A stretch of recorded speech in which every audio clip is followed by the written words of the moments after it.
Also, you're drinking coffee.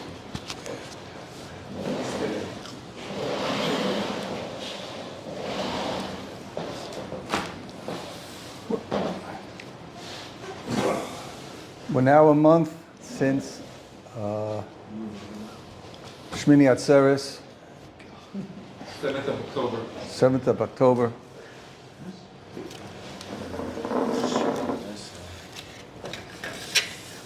And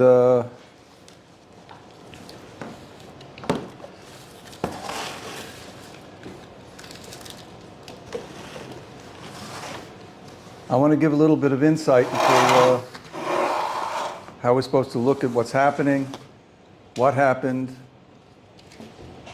and what's our outlook towards it. What's the proper hashkafa?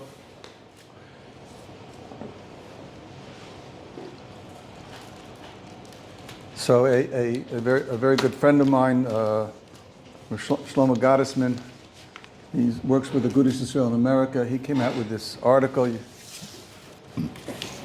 You're welcome to take it. It's a very interesting article, and I found the same concept there was an interview with Rav David Cohen, the Rosh Yeshiva of Hebron, and he said basically the same idea. First, a little bit of background information. It's 50 years since the Yom Kippur War. So Rav David Cohen noticed this very strongly. 50 years since the Yom Kippur War, and it's like deja vu. It's the same problems all over again. And we know that 50 years is a yovel. 50 years is called Yomos Olam. It says when an Eved is avodo la'olam is 50 years. And the Meforshim say by 50 years, by a yovel, the Eved, the karka, every yovel, the karka went back to the original owners. So it's as if you're going back to the roots. So obviously 50 years has passed, and now we're going back to the same roots of conflict that happened to us in the Yom Kippur War. Let me give a little bit of introduction to the Yom Kippur War. I was around for that. I was a younger man, and I remember you were here. Yeah, sure. And I remember them coming in the Haga came around. We had just finished Kriyas HaTorah, and then they all of a sudden we heard a jeep come around, and it was Haga telling everybody to get in the bomb shelter. And Where was this, in Yerushalayim? in Yerushalayim, I was in Yerushalayim, and they were trying to round up all the reservists. Anybody who was in the reserves had to immediately leave shul and go with them. Now, I wasn't here in 67. I wasn't here in 67. Now, what happened in 67? First of all, you have to realize the whole history of Eretz Yisrael is one war after another. Right? Ben Gurion declared independence in 1948, and the Arabs immediately attacked from all sides, and the fledgling army that they had a group of they didn't know even how to hold a gun. They didn't have an army, and they had to fight off the Jordanians and the Syrians and the Egyptians, and it was the whole thing was a miracle. The fact that they won, and they pushed away, and they survived against the onslaught of the whole Arab League, that was a miracle. And slowly they built up the nation, they built up the IDF, Israel Defense Forces, Tzahal, and they had one war after another with Gamal Abdel Nasser, remember him? Nasser, and you had the guy up in Haifetz, whatever it is, Haifez Hussein was in Jordan, and Hafez. Assad was he was in Syria. Kids, they constantly started up with us. Then came 1967, and Nasser got a juke in his head. Beryl Wine claims it was started by the Russians. the Russians told Egypt that Israel is preparing to attack, which was not true. Why they said that, don't know. And so Gamal Abdel Nasser, he figured that would be the best thing for his ego. So he started preparing all his soldiers, and they were going to make a sudden surprise attack against the Israelis. And the Israelis, of course, they found out about it, they knew it, and they knew about everybody was amassing on the borders. So the Israelis did a preemptive strike. And they immediately sent the Air Force, the Israeli Air Force, into Egypt. They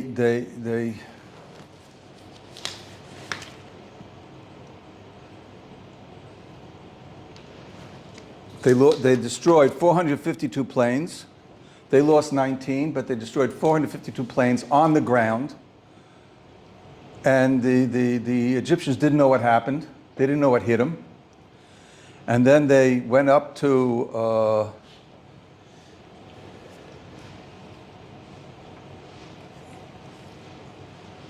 so he sent Nasser, of course, and he couldn't be caught, sleeping. So they didn't have they didn't have all the satellites and things that we have today, and the communications. So he told Hussein, the Jordanians, that Tel Aviv was in flames, which was a complete sheker. Hussein bought it. Israel said, you don't mix in, we won't mix in with you. And they came in, and the Israelis, they pushed them out of the old city, pushed them out across the Jordan. They had control over Yerushalayim, and they were pushed all the way back over the Jordan, Mamish. And then they had to take care of Syria, and then they pushed the Syrians up, and they were on the road to Damascus. And then Jews don't go so well on the road to Damascus. And then, of course, Lyndon B. Johnson and the United States, they had promised that they would support Israel no matter what kind of onslaught happened. And he did the same thing that the Americans always do. Hey guys, it's time for a ceasefire. So the United Nations called for a ceasefire, and everybody went like, let's cool it. No, we don't like this loss of life, especially Arab life. So but the Israelis were exuberant. They didn't realize the whole thing was a miracle. They didn't talk about miracles. They talked about how smart we are. That was 1967. How smart we are. There was exhilaration and triumph. They had international respect as a superpower. You hear this? That was what was going on. The Israelis had international respect as a superpower.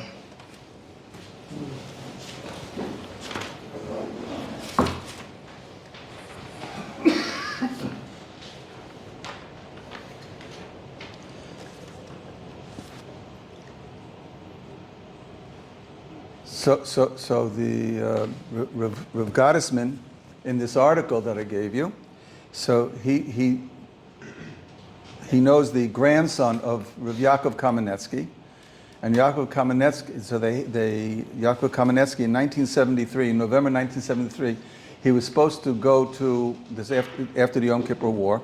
He was supposed to go to an Aguda convention, and he didn't go. He always went to the Aguda convention, and that year he declined to go. He didn't want to go, and nobody knew it. And then all the grandchildren, they had a family gathering by Yaakov Kamenetsky. So he revealed to them what had happened, and they were very smart enough to record it, and they had a whole transcript. And the Kamenetsky family gave Shlomo Gottesman a copy of the transcript of Yaakov Kamenetsky's thoughts on the Yom Kippur War. We'll get to that in a second.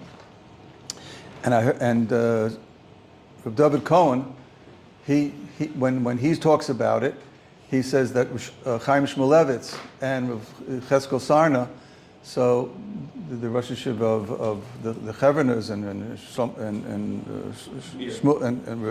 Shmulevitz, Chaim Shmulevitz, everybody knows that from the Mir, they all said the same thing. After 1967, people were drunk. The Israelis were drunk with gaiva. Where there was superpower. Look how smart the Israelis are. There were three superpowers in the world. There was the United States first, and then Russia, and then Israel. That's the way they thought. And it was very dangerous. They said it was very dangerous for a Ben Torah to go out in the streets after the 1967 war, because everybody looked down at the B'nai Torah, of course. We're always, the B'nai Torah are always, being attacked, right? We're klum. We don't amount to anything.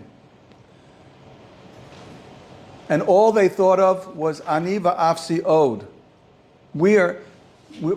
If we wanted to, we could be in this over the Suez Canal in a couple of hours. Then we'll be in Algiers, and everything was a joke. Everything was a joke. I remember when I was right after the '67 war. There was a joke going around I was a teenager, but there was a joke going around like the Egyptians. They lost 500 tanks and 600 airplanes, and the Israelis lost 2 Cadillacs. That was the joke that was going around. Israel, aniva afsi oid. Then came 1973. 1973, there was a new king in Egypt. There rose a new king in Egypt, Sadat. Sadat wanted to prove himself. Sadat wanted to prove himself.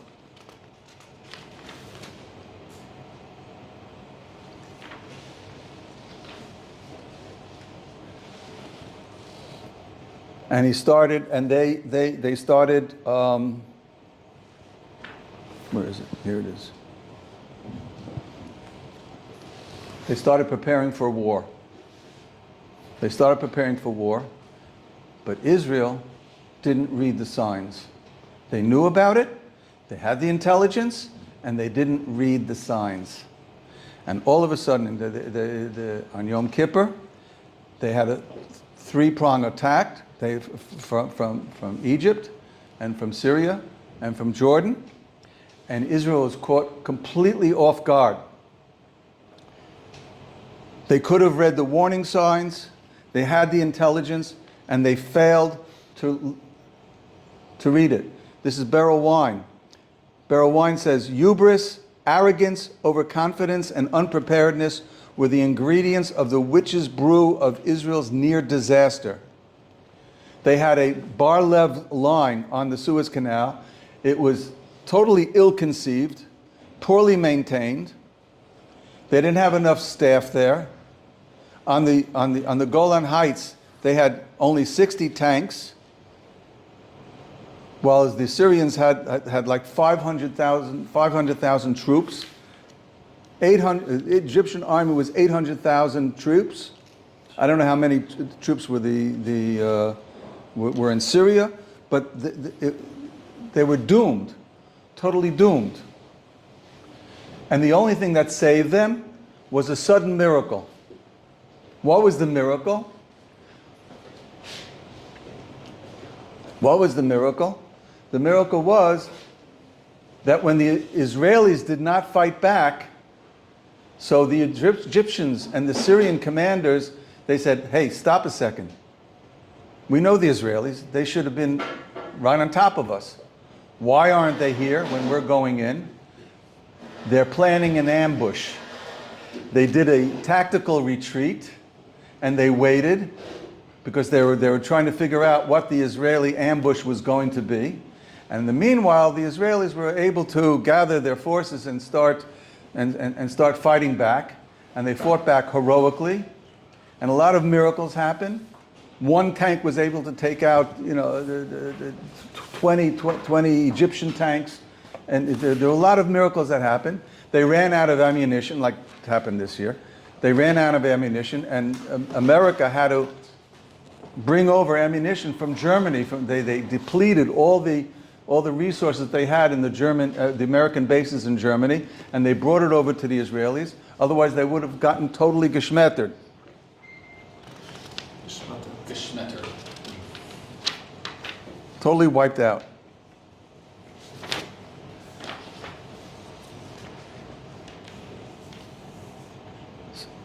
So Rav Yaakov Kamenetsky says this was the Kodesh Baruch Hu was kicking them in the pants for their saying Aniva Afsi Od. You think you can do it. Rabbi, can you translate Aniva Afsi Od? Aniva Afsi Od. I am the only one. I and nobody else. Aniva Afsi Od. I and nobody else. It's a total. It's expression of total arrogance that I have the power. This is what it says in the Gemara in the Chumash in Ekev. Don't say my abilities, my koyach, my power, and the strength of my hand is what brought about the success. That's what they said after the 67 war, that we did it. And the Kodesh Baruch Hu showed them, you can't do anything. It was all miracles. And in 72, in 73, the Yom Kippur War, people got a little humbled. There was a slight tshuva movement, so to speak. I remember they talked that in Meir Shorim all the tefillin were bought out. There were a lot of soldiers that went to Meir Shorim. They wanted to buy tefillin. All the tefillin were bought out after the war, and a lot of secular Jews they took on a certain amount of. They decided to become religious. I don't know how long it lasted. Yaakov Kamenetsky said, this was a wake-up call from a Kodesh Baruch Hu. And this is what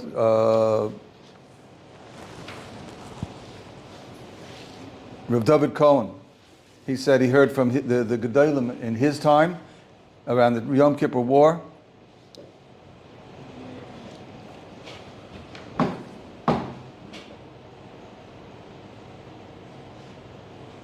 After 67, there was an attitude, even among the religious Jews, there was an attitude of, well, we have the armed forces, and we are able to do it, and we are able to protect ourselves, and the Kodesh Baruch Hu had to show us, you can't do it. Well, it's Yaakov Kamenetsky ends on a positive note that it was a wake-up call, and maybe it was a lesson that Klal Yisrael had to learn, not to say I am the arrogance statements. My power has brought about my victory. Get that out of your head. That's what he thought. That's what Rav Yaakov Kamenetsky thought. Obviously, well, we sort of like slip back. Now fast forward to Sukkot this year. Where were they when they were attacked on Shmini Atzeres? They were caught completely off guard. How did it happen?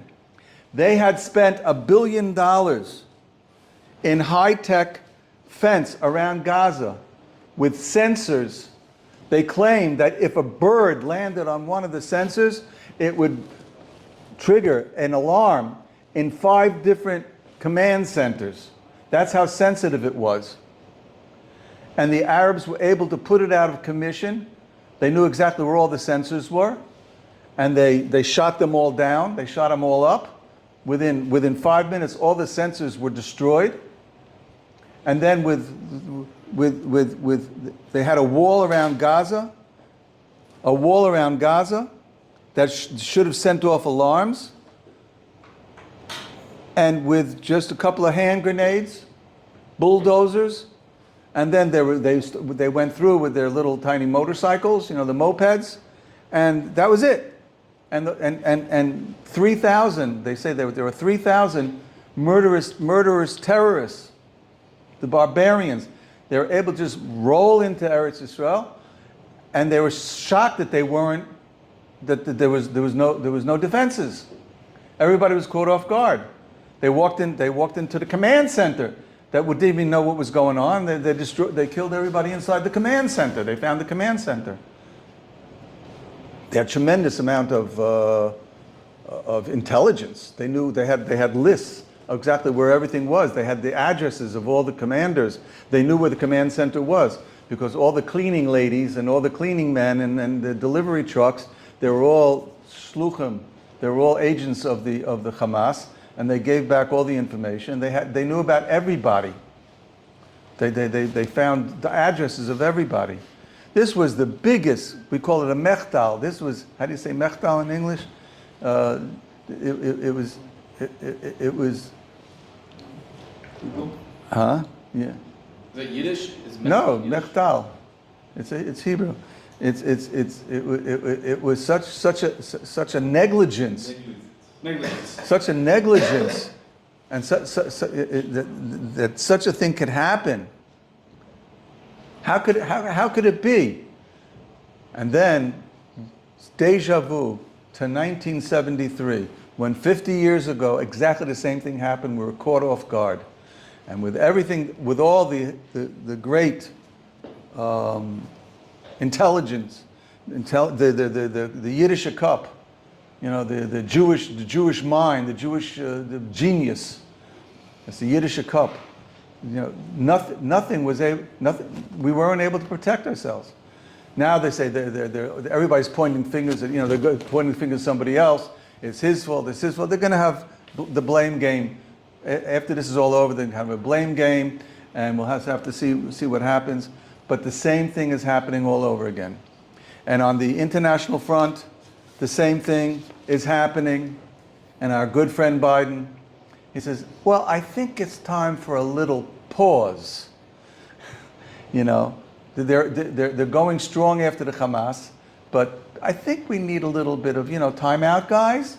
And exactly what Lyndon B. Johnson said, and the United Nations hasn't changed its tune.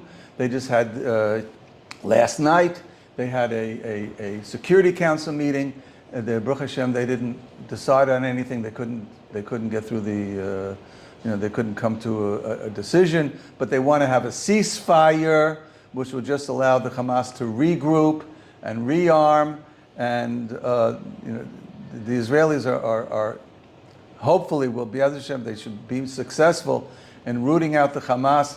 But we have to realize this is not the way it's supposed to be. What is the way it's supposed to be? All these years, and I've heard it from every sector, the secular sector for sure, and the religious sector also. We don't have to worry. We have Tzahal protecting us. Israel high-tech, they're selling their high-tech, the military high-tech on the open market, on the market, the international market. That's how great they are. They have everything to protect us. We have the best pilots. We have the best army, the crack troops. We have the best computers, the best intelligence services. We have we have everything best. So what's there to worry about? If anything happens, we can depend upon the Israeli government to protect us. That's what we're all thinking. Everybody was thinking that. We're all in slumber from the real hashkafa. What's the real hashkafa?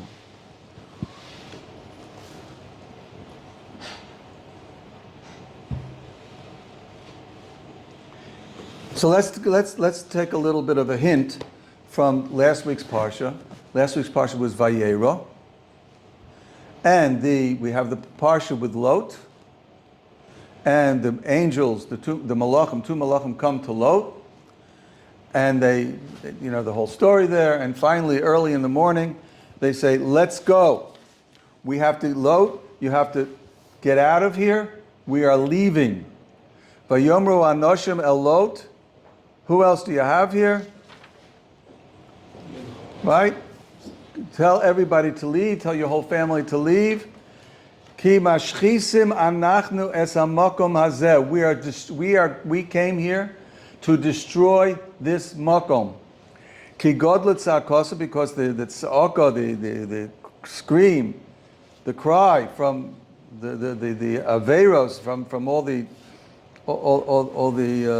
horrors that the storm had done to the people.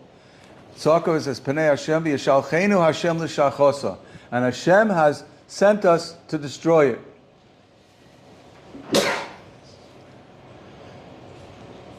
So there's a Rabbeinu Bechai on this pasuk. The Rabbeinu Bechai on this pasuk says these malachim made a mistake. Malachim can make a mistake, and if malachim make a mistake, it's the worst thing, because they have to be perfect. What mistake did the malachim make? These two angels. Mashchisam anachnu. We are destroying the city. Excuse me? Who's destroying the city? Who's destroying? Oh. V'yashalchenu Hashem l'shachos. They immediately caught their mistake and they immediately corrected it. So Rabbeinu Bechaya says this was a terrible mistake. And they had to be moida that they can't do anything because they were being sent by Hashem to destroy the city. But the impression was they are destroying the city. And what was the consequence of this? So there's a very interesting Rabbeinu Bechaya in Parshas Vayetze. Fast forward to Vayetze. This is by Lot with Abraham. Then we get when Vayetze was by Yaakov. And by Yaakov he had a dream, and he saw angels going up and down. Angels going up and angels going down. So the Meforshim asked the Kasha, they asked a question, this should be the angels were going down to see him and then going back up. Why were the angels going up first and then down? Huh? Why does it say they were going up and then down? Why were they going up? Says the Targum Yonis and Ben Uzziel, the Tana, these were the same malachim that had gone to save Lot. They were stuck for 138 years in this world because they weren't allowed to go back home. And the Pesikta says it was an einish, 138 years, until Yaakov came along. And then the Yaakov redeemed them because his face looked like the face of the face on the Chayas in Olam HaEmes. So there's an Odim in Olam HaEmes, and they went to see him, and they went up the ladder to tell everybody, all the malachim over there, take a look at the. And then the malachim went down, and they wanted to take a look also. That was the Sulam. But they had an einish, Malachim had an einish of 138 years for saying what? We did it.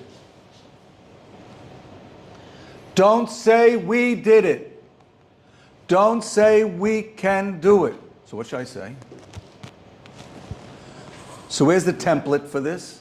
The template for this is I heard from my Rebbe, Reb Zedel Epstein Zatzal, in Parshas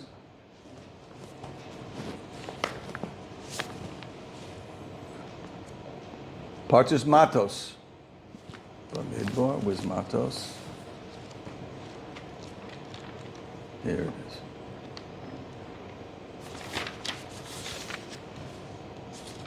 Parshas Matos, we have B'nai Gad and B'nai Reuven.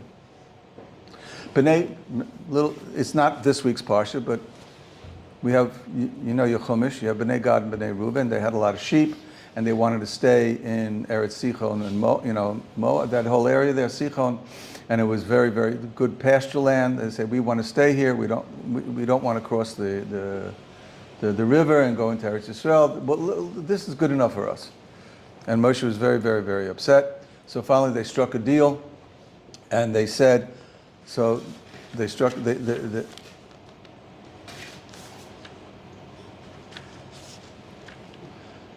Moshe was very upset. You're going to stay here. You're going to cause a weakening among Klal Yisrael. They're going to see that you don't want to go, so they're not going to want to go to battle. You have to be strong. You have to go to battle with Klal Yisrael. So they said, okay, we'll build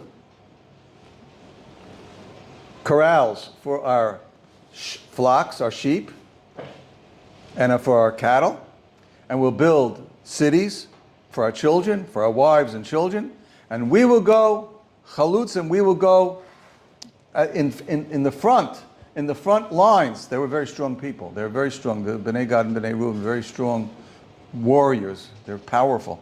We will go in front of Chushim, Nechol Eitz Chushim, in front of Bnei Yisrael until they're brought and they conquer Eretz Yisrael, and then we won't go back to our homes until everybody gets their inheritance. So Moshe Rabbeinu says, if you do this, what you said, Im techotzu lifnei Hashem lamilchama v'ova lechem chalutz az yarden lifnei Hashem. Okay. And it's very, very strange, and my Rebbe pointed out, why did Moshe Rabbeinu have to repeat their whole argument? Their argument was, we will go and we will in front of Klal Yisrael, and we will be the leaders of the forces, and we will inherit the land, and we won't go back until then. So Moshe Rabbeinu should have said, okay. He doesn't do that. Instead, Moshe Rabbeinu changes their statement. Listen very carefully. Vayomer aleim, Moshe said to them, if you do this thing, not what you said. What's this thing? Im techotzu lifnei Hashem lamilchama. You are going lifnei Hashem. This is Hashem's milchama. You're not going on Yisrael's milchama. You're going on Hashem's milchama. V'yova lechem kol chalutz es hayardim lifnei Hashem. Put Hashem first. V'nichbasha aretz lifnei Hashem 3 times. And then you are Nikiyim from Hashem and from Yisrael, and then you can have the Eretz Sichon. And then they have to repeat it. They have to repeat it. V'yomer b'nei Gad b'nei Reuben. Okay, we got it. We heard what you said. Avadecha yavru kol chalutz tzova lifnei Hashem lamilchama kasher Adoni dover. Yes. When you're going to battle, it's lifnei Hashem. Hashem il shmulchama, Hashem shemai. When you're going because you're a part of the I want to be careful what I say. but if you're going because of koich v'yotzim yadi, because of the power, I have the ability to do this, that's very dangerous. Very dangerous. That's wrong. That's not the way of Klal Yisrael. That's not the way of Klal Yisrael. And that's not the way we're going to get Eretz Yisrael back. We have to do it the way, conquering Eretz Yisrael in the way that Bnei Gad, that Klal Yisrael conquered Eretz Yisrael when they came out of Mitzrayim. So can you just give us the formula for this particular war? Like how should we, like a family member of ours says, First we have to get the idea. Let's get the hashkafa. Exactly how to word it it's a dangerous thing. I've been thrown out of shuls. Because some people want to say that the Haredim not join the army. When they go to Bnei Reuven, will punch for that. How come you not join the army? We follow the Gedolim, and we know that the army is not going to win. again, this is right now, this war is necessary because it's a defensive war. They're right in going in. They have to defend. A defensive war, when it comes to defense, Warsaw Ghetto, they had to defend themselves. In Hanukkah, they had to defend themselves. When it's a defensive war and they're out to destroy you, so then it's a Milchemes mitzvah. But we have to realize that the war is not going to be won by them. Rabbi Chanan this is Rabbi Chanan was before World War II, but he says all the problems. Rabbi Chanan said all the problems. He brought the Vilna Gaon. He says everything that happens in this world is not real. It's only an image of what's happening upstairs.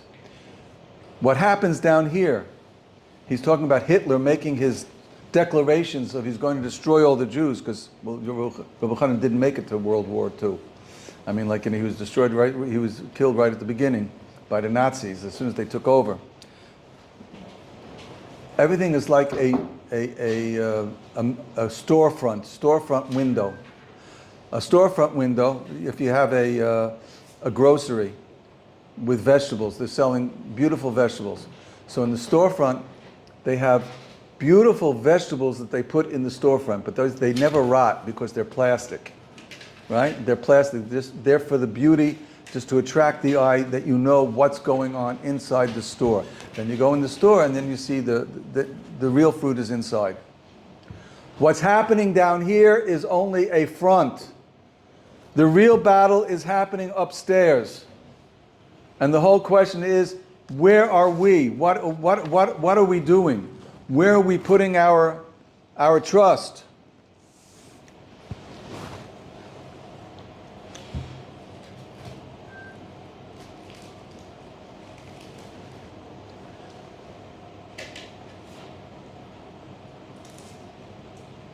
We find by Esther.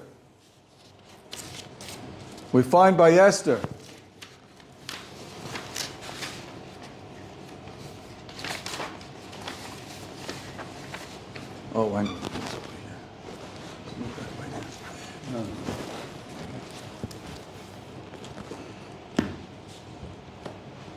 Klal Yisrael, we're told in Parshas Akev, be careful. Be careful. You're going into Eretz Yisrael, and you're going to have a very good life there. It's an Eretz Zovas Cholav Udvash. Hishom Elochem. Don't forget Hashem Elokecha. Don't forget.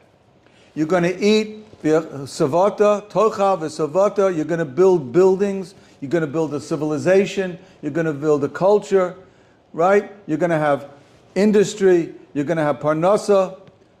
And Ram Levavacha, you're going to get full of gaiva. You're going to get arrogant. And you're going to forget Hashem. Hashem brought you out of Mitzrayim. How'd you get out of Mitzrayim? Were you able to get out of Mitzrayim? No. They couldn't get out of Mitzrayim. For 210 years they couldn't get out of Mitzrayim until Moshe Rabbeinu came with all the Makkahs. And then where'd they go? They went into a desert. How long could they last in the desert? They didn't take any provisions. They took enough matzahs for a day. It was a nest that the matzahs lasted a month. And a Kodesh Baruch Hu, he gave them food, he gave them the mun, he gave them water. I still have matzah from Pesach. He gave them water. And you're in a desert. You've been in a desert. You know, you could die of heat stroke. So he gave them a canopy of the Anani HaKavod, and they were surrounded by air conditioning. It was amazing. They lived in a bubble.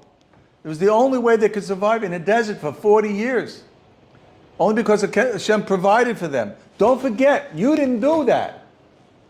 HaKadosh Baruch Hu brought you out of Mitzrayim. HaKadosh Baruch Hu gave you the man. L'man anoischa u'leman nasoischa lehetiv l'cha b'achrisecha. Why did he give you the man? Because this is a test. Because now you got a civilization. Now you have a country. Now you have an industry. You have an economy. You have everything going good for you. That is a test, because amartel bilvavecha, you're going to say in your heart, koichi v'oitzim yodi osel liyas chayil hazeh. That's the Q word. That's the arrogance. Koichi, my power, my abilities, my genius, my talents, and oitzim yodi, my power, created this whole thing. Zachartes Hashem Elokecha. No. Remember the Yibbono Shalom. Ki hu anoisen l'cha koyach. Kadosh Baruch Hu gives you the koyach. Agavorcha on the side. This is the famous Targum Unclus and Targum Yonason. On this pasuk Yitches.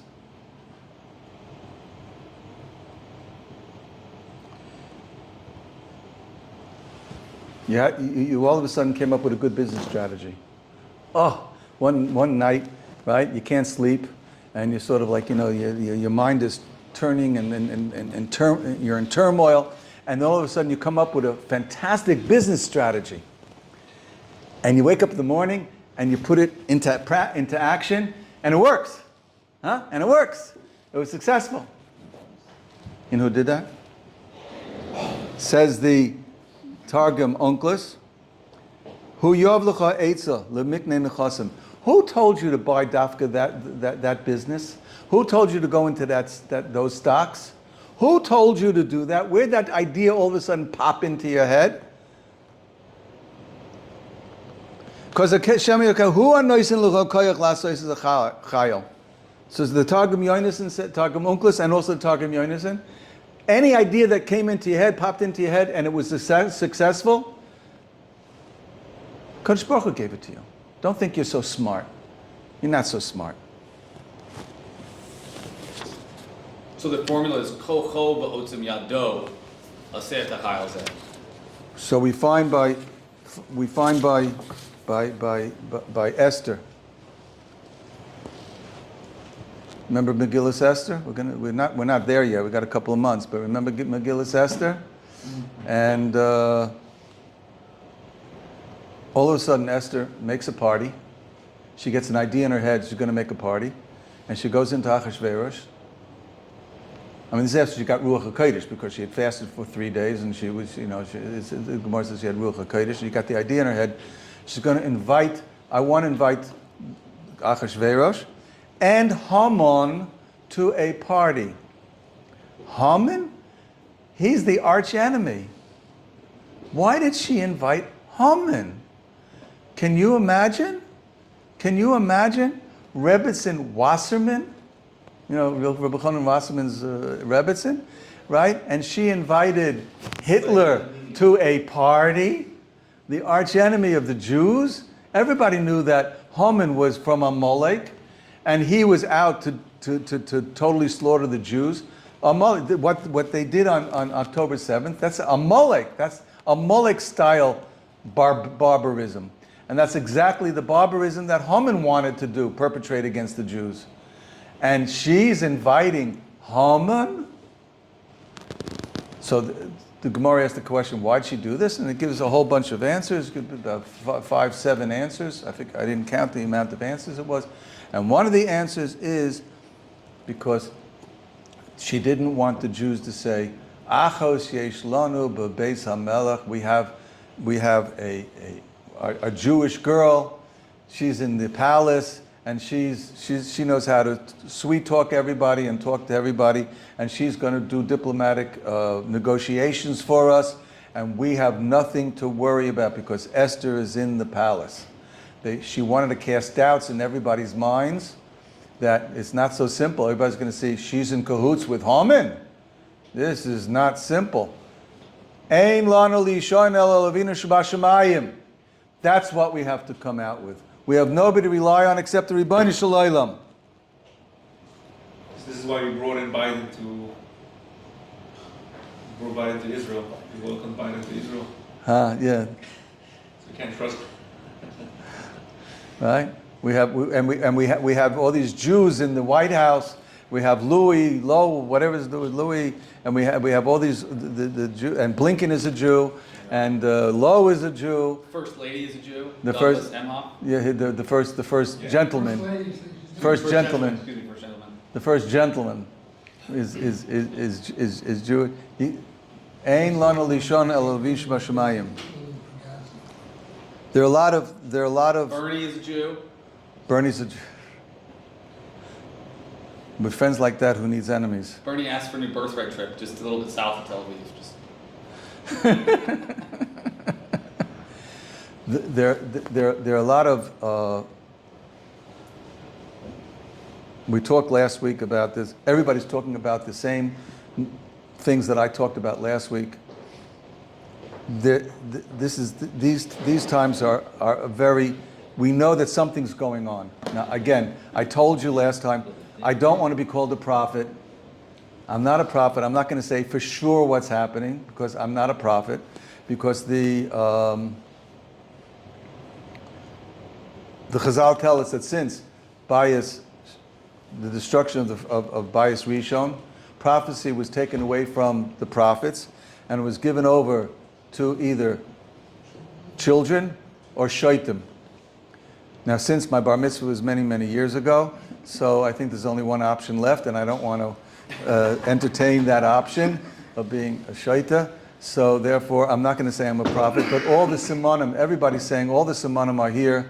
The war with Yishmael and all the saber rattling that's going on, and now you have the United States aircraft carrier, was a Ford, Gerald Ford aircraft carrier, and you have and Ike. the Eisenhower destroyer, and you have all the Americans are putting a lot of power into the whole area, and by Eilat and Mediterranean, and Hezbollah is heating up. It looks like it could erupt. We don't know if that's going to erupt and be another front.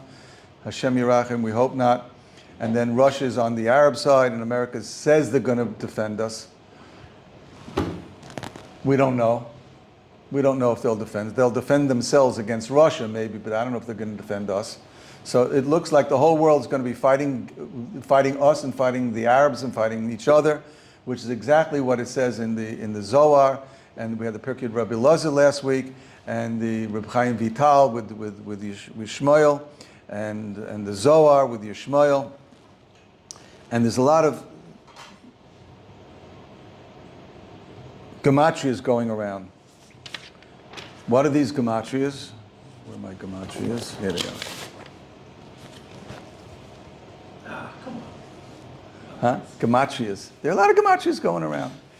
There are a lot of gematrias. What can I say? They're going around, so you're going to hear them. It's not Litvisha. This is I have a program computer. I have a program computer. So we know that when Moshe came to the Klal Yisrael, he says Pakod Yifkod. Pakod Yifkod. He said the words Pakod Yifkod. So Klal Yisrael had a Kabbalah, had a tradition that's the password, that's the code for the Redeemer. So they asked Sorach Bas Osher, because she was still around, and she was the one who told, she was still alive, and she was the one who told Yaakov that Yosef is still alive, Od Yosef Chai. So she had the schus of living, and she was still around at I don't know how many years later that was, 400 years later, whatever it was. And Pakod Yifkod, is that the passcode? Yes, I remember that was the code. And Moshe Rabbeinu said it. That's what Yosef said when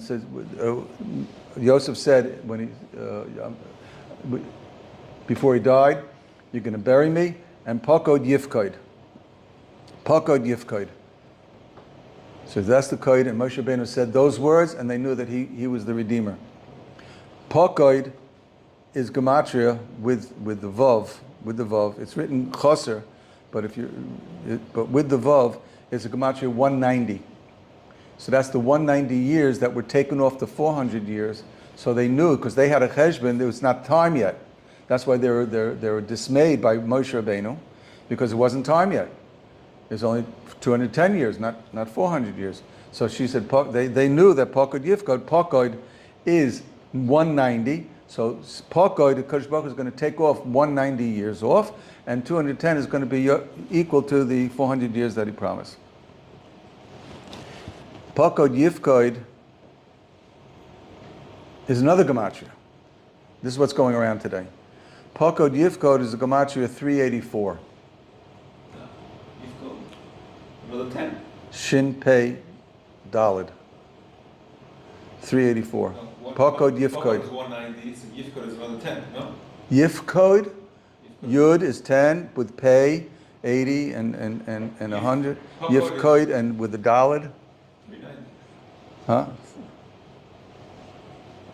Or without the Vav, maybe? Without the Vav. The Yifkod is without a Vav. Without a Vav, yeah. So it comes out 384. Now, Moshe Rabbeinu changed it when he gets, later on by Bashalach, he says, Pakod Pukadati. Pakod Pukadati is again, but that's, Pakod Pukadati is now 784. That's Tuf Shin Pei Dalid. So everybody's saying these, I'm putting it out there for whatever it's worth. What is it worth? I don't understand. No, This because- year? no. So you're saying this, what does that No, mean? because the code for the Saying this Mashiach year? is not Pakod V'Kod, there's another two words. So, not supposed to be, I don't know. These are the Ramazim. These are Ramazim. People are saying these Ramazim. Are you going to give us the code as to how we're going to do the formula for what we should say? Like Bezrat Hashem and Seach B'Yachad is not the correct term? Yeah. All these things are good. It's an attitude. It's not saying... It's a mental attitude. 1 second. It's a mental attitude. But I found, I heard another gematria, and this is very important.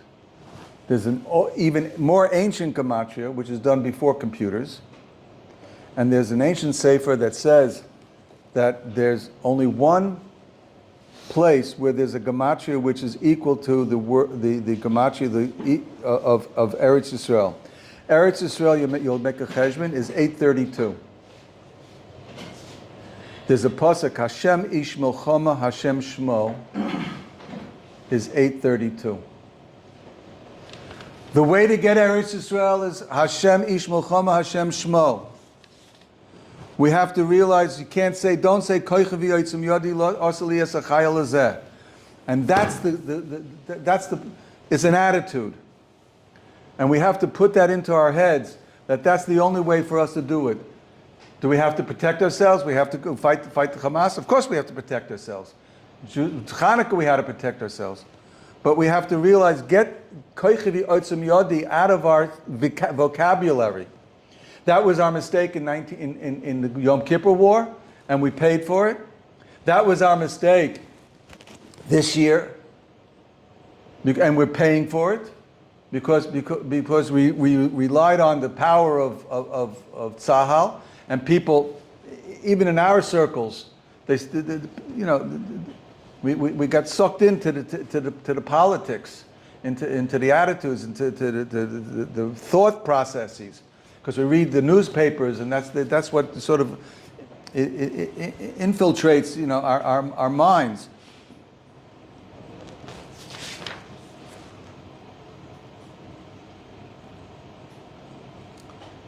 Rabbi Chanan Wasserman, Zatzal, and he wrote a classic pamphlet called Ikvasid Mashiach, and he says at the end of days, Ikvasid Mashiach, all the getchkes, all the avodah zoras of all the goyim are going to be destroyed. And we have to get it's because Kodesh Baruch Hu has bring down all the avodah zoras and destroy them so that we can see only Hashem. Only Hashem. Ain't old Muvadu except Hashem. What's an avodah zora? Agavorchi says the last avodah zora he talks about Zionism. He talks about Bundis and communism, and communism was an avodah zora, Marxism, socialism, and then the last avodah zora that's got to go is democratism, right? And we see it crumbling. There's no democracy. They're using democracy to destroy democracy. That's what they're doing. But what's an avodah zora? Says Rabbi Chanan, an ifus and a Mashiach, Klal Yisrael is going to do a lot of Avodah Zorah. What's an Avodah Zorah? This is my power. This power is what's going to save me. Communism is going to save me. Socialism is going to save me. You know, what's the Sanders, Bernie Sanders, like socialism is going to save me. You know, ridiculous. You know, democracy is going to save Israel. No. That's the last Avodah Zorah that we have to get rid of. Because Ani Hashem, HaKadosh Baruch Hu wants us to recognize Ki Ani Hu. Avodah Zorah is not necessarily an idol, it's an attitude. And we have to get these things out of our head. We have to...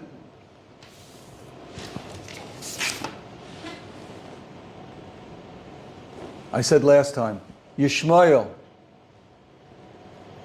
has got Hashem's name in his name. And that's his koyach, and that's why he's going to be the last power that stands up against Klal Yisrael.